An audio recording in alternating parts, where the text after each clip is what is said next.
Hello, today our topic is DNA replication, and let's get started. It is a biological process of producing two identical copies of daughter DNA from original parent DNA. We know that this process occurs in S phase, and a single DNA will form two daughter DNA, as you can see here. Now, this video will be about the general step, the theories, and the DNA replication in prokaryotes. The part 2 will be about DNA replication in eukaryotes. Let's get started with the general steps that are same in both. We can summarize the steps as that number 1, the separation of DNA strand occurs. The two strands will be separated by some structures. Number 2, fork formation occurs. The DNA replicate gets a Y shape, replication fork, and binding of bases to each strand. Now complementary bases will be bind to each strand. And number 4, the termination of replication process means we'll get two different DNA, the daughter DNAs. Now 3 theories were suggested about DNA replication. Number 1, conservative, number 2, dispersive, and number 3, semi-conservative replication. So number 1 is a conservative replication. According to this, the original DNA molecule remains intact and completely new molecule of DNA is generated. In dispersive replication, it produces two DNA molecules with sections of both old and new DNA interspersed along each strand, means they are mixed. And semi-conservative, the replication produces molecules with both old and new DNA, that is, each molecule will be composed of one old strand and one new strand. We'll look more about it in the diagram below. So these are the 3 replication theories. Here you can see that the original DNA is shown in yellow color, and all 3 possible theories are shown in blue below, and the new DNA is shown in blue color. So here you can see that in type 1, that is the conservative replication, what occurs is that one DNA molecule has both old strands and one have both new strands. So you can see in the diagram that in the conservative replication in part 1, one is completely blue and one is completely yellow. In dispersive, both strands have mixed part of old and new DNA as shown in the diagram, and in semi-conservative, one strand is completely old and one is completely new. We usually follow the semi-conservative model, and there is an experiment to that is prove this nature, but I'll make a video on it later on. Let's study the stages of replication. These are common in both prokaryotes and eukaryotes. We can divide it into 3 stages: initiation, when two strands start to split and polymerization occurs; elongation, when DNA is polymerized; and termination, when the new strand of DNA are completed and some finishing touches may be put on the DNA. Very basic thing is here that both elongation and termination may involve proofreading of DNA to ensure that mutations are not incorporated into newly formed DNA strands. Otherwise, many diseases or syndromes may occur. So let's get started with our first topic, that is DNA replication in prokaryotes. It's a very easy topic. Let's start. First of all, the 4 main steps are: number 1, uncoiling of the helix. The helix is uncoiled or unwinded.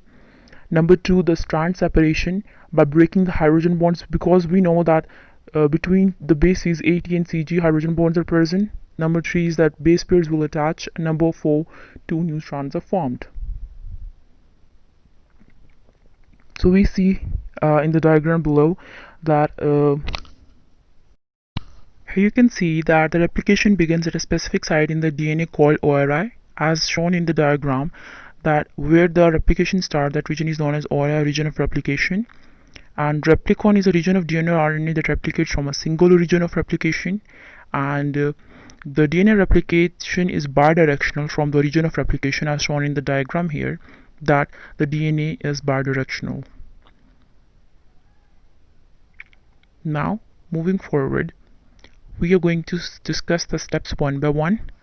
Number 1, what happens is the enzyme helicase comes and binds to the DNA strands and starts its unwinding. It's an unwinding enzyme, cause the 2 parent DNA strands to unwind and separate from one another at the region of replication to form 2 Y-shaped replication forks, and these replication forks are the actual site of DNA copying.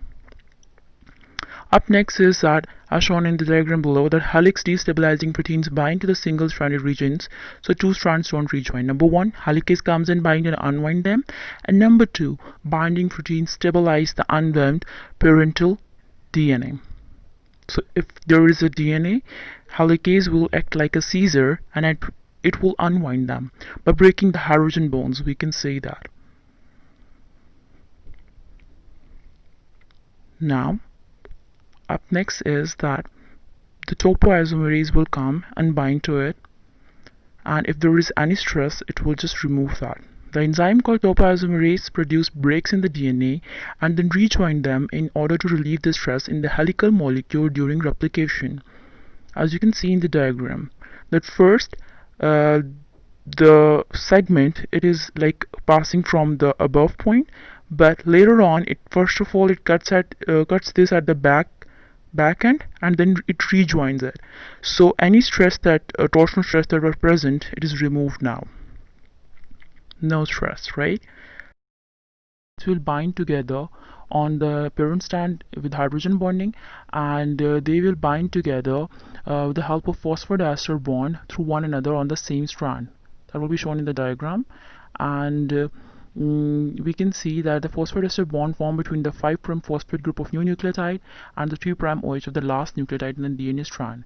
Two of the phosphates are removed, providing energy for bonding. You can see that in the diagram, two phosphates are released. Now you can see here in the diagram, first of all, a new nucleotide is coming and it is being attached to the parent strand that is shown below.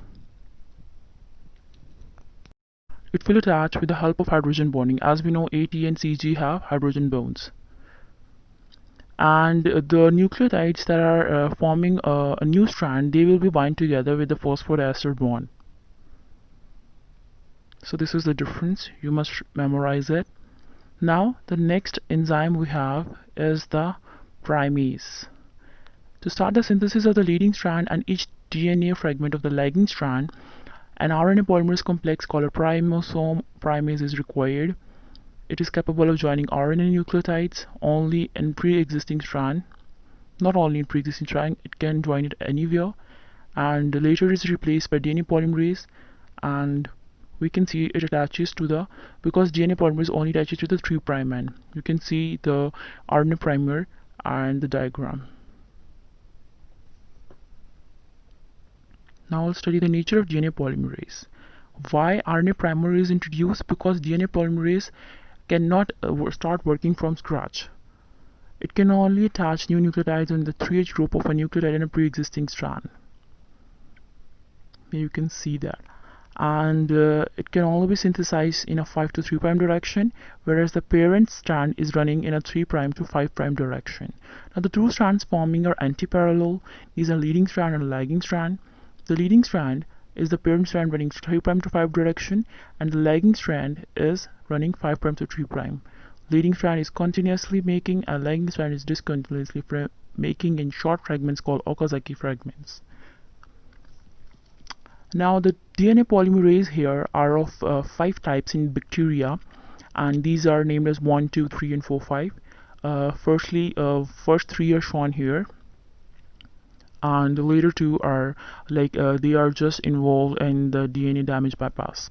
So the main 3 are the polymerase 1, polymerase 2, and polymerase 3. And the polymerase 1, it helps in DNA repair, and polymerase 2, it also involved in repair of damaged DNA, and polymerase 3, it is the principal replicative enzyme, right? Polymerase 1 have activity 5' to 3'. It is involved in proofreading and removing RNA primers, but it's too slow. And polymerase 2, it's also 3' to 5'. Polymerase 3 is the main polymerase in bacteria that elongates the DNA replication, and this is the structure. It has a sliding clamp, a single gamma complex, a core complex, and all the structures. Now the polymerase 4 and 5, these are not as that much important. They are 5 family DNA polymerases and participate in bypassing DNA damage. So this was all about how replication occurs in prokaryotes. In eukaryotes, you can watch in the next video.